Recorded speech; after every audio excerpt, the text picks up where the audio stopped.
ମୁଁ ପର୍ବତ ଗୁଣ ଆଡ଼େ ଊର୍ଦ୍ଧ୍ୱଦୃଷ୍ଟି କରିବି, କେଉଁଠାରୁ ମୋହର ସାହାଯ୍ୟ ଆସିବ। ମୋହର ସାହାଯ୍ୟ ସଦାପ୍ରଭୁଙ୍କ ଠାରୁ ଆସେ। ସେ ଆକାଶ ଓ ପୃଥିବୀ ନିର୍ମାଣ କଲେ। ସେ ତୁମ୍ଭ ଚରଣକୁ ବିଚଳିତ ହେବାକୁ ଦେବେ ନାହିଁ। ଯେ ତୁମକୁ ରକ୍ଷା କରନ୍ତି ସେ ଘୁମାଇବେ ନାହିଁ।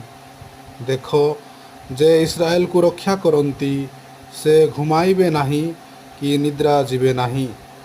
ସଦାପ୍ରଭୁ ତୁମ୍ଭର ରକ୍ଷକ, ସଦାପ୍ରଭୁ ତୁମ୍ଭ ଦକ୍ଷିଣ ପାର୍ଶ୍ୱର ଛାୟା। ଦିବସରେ ସୂର୍ଯ୍ୟ କିମ୍ବା ରାତ୍ରିରେ ଚନ୍ଦ୍ର ତୁମକୁ ଆଘାତ କରିବ ନାହିଁ।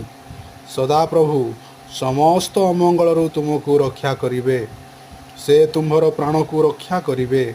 ଆଜିଠାରୁ ସଦାକାଳ ସଦାପ୍ରଭୁ ତୁମ୍ଭର ବାହାରେ ଯିବାର ଓ ଭିତରେ ଆସିବାର ରକ୍ଷା କରିବେ।